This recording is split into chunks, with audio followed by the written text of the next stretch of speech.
지금 막 미국이 북한 선제 타격한다, 막 전쟁 날지도 모른다, 막 이러고, 그죠? 또 벚꽃은 피어 있고, 막 싱숭생숭하고, 그래서 여전히 막 공부하시는 분들도 마음이. 근데 여러분들이 특히 국립외교원 뭐 이런 거 준비하시고 하시면, 뭐 다른 시험도 마찬가지예요. 뭐 공무원 뭐 이번 주 일요일 날인가, 토요일 날인가 25만 명이 구급을 받대요. 그리고 요즘 뭐 청년 실험이 있어서 공무원이라든가 5급 외교원이라든가 뭐 이런 데도 그렇고 NIAT 국정원 시험도 그렇고 뭐 여러 가지 시험들 많이 보는데 이 시험들이 대부분 이제 뭐 이 피센 유형도 그렇고요. 뭐 직무적성 검사라든가 NCS라든가 뭐 다양한 시험들이 있는데 뭐 아마 여러분들 공부 특히 오늘 뭐 우리가 언어 논리 영역 공부를 많이 해두시면 뭐 사실은 뭐 나중에 대부분 학생들이 그래 뭐라고 얘기를 하냐면 이제 추세가 다 바뀌어서 뭐 물론 국립외교원 시험에 있는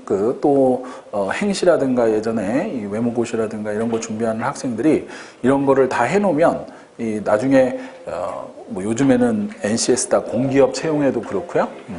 그리고 또 다른 시험에도 다 나와. 그리고 특히 뭐 여러분들이 아시는 직무적성 같은 데도 언어 논리 추리. 그래서 물론 이게 피셋 같은 경우가 가장 난이도가 있어요. 그래서 여러분들이 잘 공부를 해 두시면 뭐 꼭 이게 아니더라도 나중에 공무원 시험이나 혹은 뭐 공공기관이나 혹은 7급 외무영사직이나 뭐 다른 거 다 해도 요즘에는 다 이게 이제 7급에도 내려오고 뭐 다 돼 있기 때문에 그러니까 학생들이 걱정을 하는 게 이걸 막 했는데 나중에 쓸모 없어지면 어떡할까 막 공부를 하면서도 이런 생각을 해요. 그래서 여러분들이 뭐 일단은 열심히 하셔가지고 특히 제가 보면 늘 얘기해 드리는 게 무엇보다도 기본이 중요해. 나중에 이제 심화 실전 가게 되면 왜 기본이 중요한지를 아시게 될 거야. 제가 오늘 뭐 간단하게 첫 시간이니까 뭐 공부하는 방법이라든가 뒤에 있는 거 그리고 뭐를 중점적으로 해야 되고 특히 뭐 방금 전에도 얘기했지만 요 때가 항상 그래요. 2월달 올해 2017년 2월에 이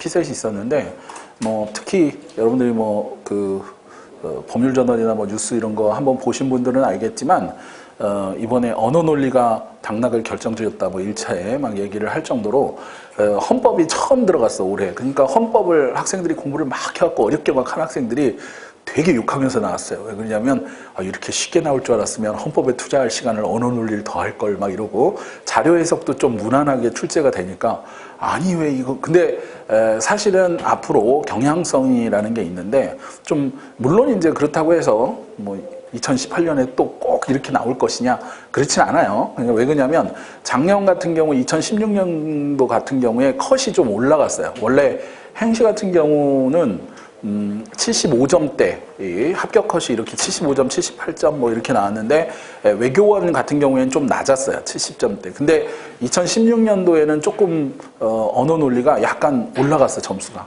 그래서 아마 2017년도에 어려워지지 않을까 했는데 아니나 다를까 되게 어려워져서 한 5점 정도 떨어졌어. 근데 5점이 떨어지나 5점이 올라가나 여러분들한테 제가 이제 뭐 얘기를 해드리면 기본적으로 75점 이상을 맞으셔야 좀 안정권, 뭐 합격이다 이렇게 생각을 하면 돼요. 그럼 40문제 중에 제가 얘기를 해드리면 대부분 학생들이 가장 어려워하는 게 제시문이 기니까 읽고 또 읽고 이제 오늘도 얘기를 해드리겠지만 나중에 이제 제가 실전 가게 되면 특히 11월, 12월, 이제 1월 뭐 이렇게 한두 달 남겨놓고서는 여러분들이 이 적응 훈련을 해야 돼. 실제 적응 훈련. 근데 이제 지금 아직 멀잖아요. 그러니까 제가 아까 얘기를 해드린 게 보통 기본기 베이스가 안 돼 있으면 나중에 속도가 안 붙어요. 그래서 여러분들이 이 40문제를 제한 시간 내에 모두 푸는 게 그렇게 쉬운 건 아니야. 그래서 사실 학생들이 제일 어려워하는 게 주어진 시간 내에 모든 문제를 다 푸는 거하고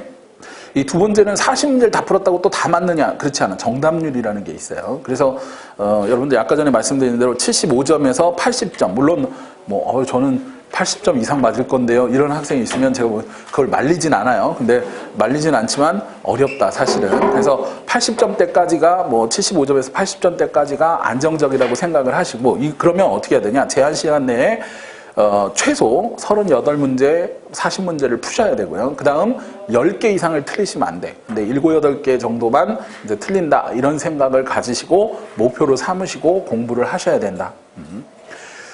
그리고 이제 그 아까 전에 말씀드린 대로 여러분들이 그 뭐 지금부터 사실은 이게 이제 그런 게 있어. 뭐가 있냐면 아까 전에도 말씀드린 대로 이 장기간 동안 특히 1년에서 1년 반, 뭐 길게는 2년 정도 공부를 하시는 학생들이 있어요. 그리고 이 피셋의 가장 큰 문제가 뭐냐면, 뭐 물론 이게 1차가 원래 행시도 마찬가지지만 그 옛날에 사시 뭐 행시 뭐 외시 다 있었을 때는 뭐 쉽게 얘기를 해드리면 1차를 합격해야 2차를 볼 거 아니에요? 그죠? 여러분들 근데 1차가 왜 그 어떤 학생들은 보면 항상 75점이다, 뭐 80점이다. 아까 제가 얘기했는데 뭐 쉽게 얘기하면 2차 준비 다 해놨대. 근데 1차 점수가 계속 65, 70점 사이에서 안 올라. 근데 그 10점, 15점 오르는 게 상당히 여러분들이 볼 때 나중에 이제 문제를 풀어보시면 아시지만 원래 그래 100m에서도 한 9초 때, 10초, 우사인 볼트 때 가잖아요.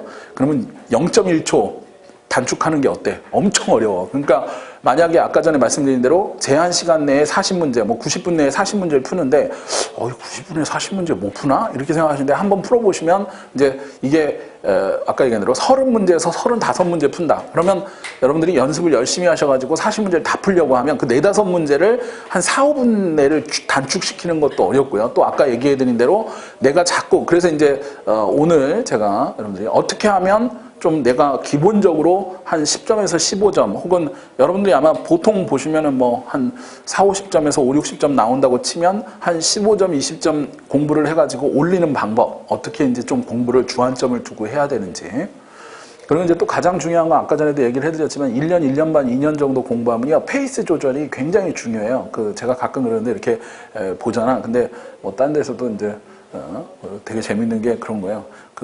이 휴가철 7, 8월 혹은 추석 혹은 특히 이번에도 1월 달에 막 설날 이렇게 연휴 끼면 처음엔 제가 그런 생각을 했어요. 연휴가 있으면 푹 쉬고 돌아와서 공부를 열심히 하겠지? 이렇게 생각을 하잖아 보통. 근데 제가 강의를 오래 하다 보니까 이상한 게 처음에는 딱 연휴를 푹 쉰 다음에 애들이 안 나타나. 너무 쉰 거야. 그래갖고 그 다음에 이제 미안하잖아요. 그러니까는 강의에 빠져 있다가 한 6개월, 1년 뒤에 다시 마음 잡고 왔어요. 또 와.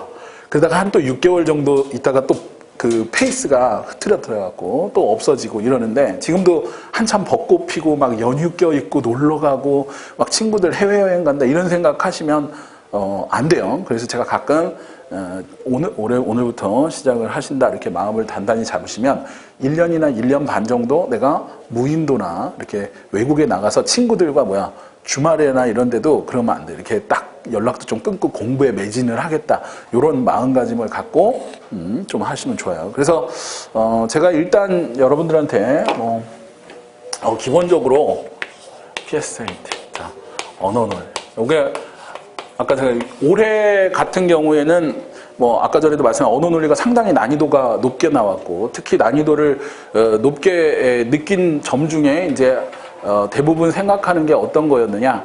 첫째는 과학 지문이라든가 또 어떤 내용이 자기가 친숙하지 않은 거 그건 마찬가지야. 근데 올해 항상 학생들이 올해 과학 지문 많이 나왔다고 과학 지문만 막 했더니 여러분들은 올해 보는 게 아니잖아. 내년에 보잖아. 2018년도에 갑자기 또 시험 보고 딱 나왔는데 한국사 지문이 올해는 되게 많이 나왔습니다. 철학 지문이 이러면 어때? 아우 이런 그죠? 그러니까 사실은 막 한 분야만 이렇게 왜냐면 그 문제 유형도 제가 얘기했지만 이 피셋은 한쪽에 막 몰려 있는 게 아니라 상대적으로 예전에 비해서 과학 지문이 좀 늘었다는 거지. 그게 예전에는 과학 지문이 안 나오고 예술 지문만 나오고 인문학 지문만 나오고 그런 게 아니고요. 또 하나는 내용 자체가 또 이제 우리가 단순한 그런 정보 이런 것들을 맞춰보는 문제가 아니라 이제 좀 심층적으로 이해하고 좀 약간 정도 생각하고 시간이 걸리는 문제들이 좀 많이 나왔어요. 그래서 여러분들이 그런 걸 생각을 해서 이제 좀 많이 준비를 하셔야 되는데 그거는 일단은 문제 같은 걸 좀 잘 파악을 하셔야 돼요. 언어 논리가 제가 이제 보죠. 1번 해놓고 이렇게 문제가 나와. 그죠? 그 다음에 이제 이게 지문이 있죠. 그 다음에 이제 때때로는 여기에 이제 제가 이렇게 보기 이렇게 나올 때가 있고요. 그 다음에 1, 2, 3, 4, 5 이렇게. 자, 그러면 제가 이제 여러분들한테 두 가지 형태에서 이제 얘기를 해드릴 거예요. 그래서 첫 번째는 이 지문의 내용적인 면. 그다음에 이 문제의 형식적인 면. 예를 들어 형식은 이제 우리가 유형.